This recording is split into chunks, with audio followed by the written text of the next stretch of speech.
এইভাবে বেগুন দিয়ে একবার আমুদি মাছের ঝাল বানিয়ে দেখো, দারুণ কিন্তু। কাঁচা একদম মেখে বসিয়ে দাও, 5 মিনিটের রান্না, কিন্তু দারুণ স্বাদ।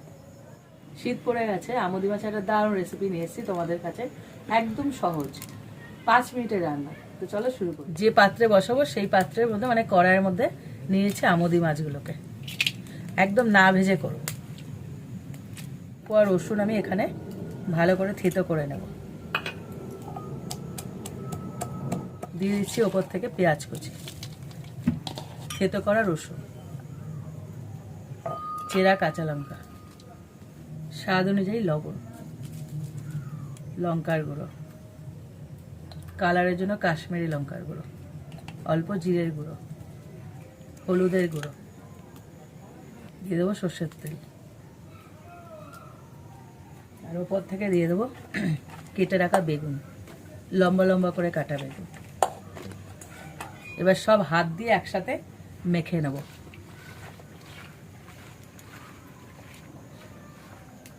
দারুণ না? আমার উনুন ধরানো হয়ে গেছে, এবার কড়াইটা বসিয়ে দিলাম।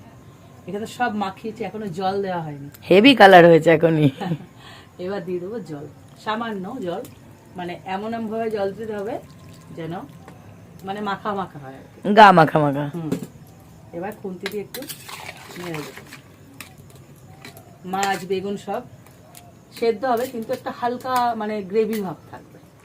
দেখো যে মাখা মাখা বলেছিলাম না একদম হবে, তো গায়ে মাখা মাখা একটু জল দিয়েছিলাম, এটা সেদ্ধ হতে হতে ওইটুকু জলও শুকিয়ে যাবে, আর মাছ আর বেগুন একসাথে সেদ্ধ হয়ে যাবে।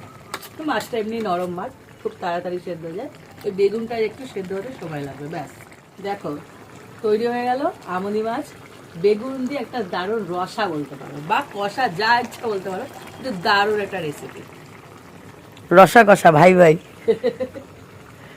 দেখো এরকম মাখা মাখা একটা গ্রেভি সমেত রেডি করো, ব্যাস। এই মাছগুলো না খুব নরম হয়, আলতো হাতে তৈরি করা। কালারটা হেভি হয়েছে।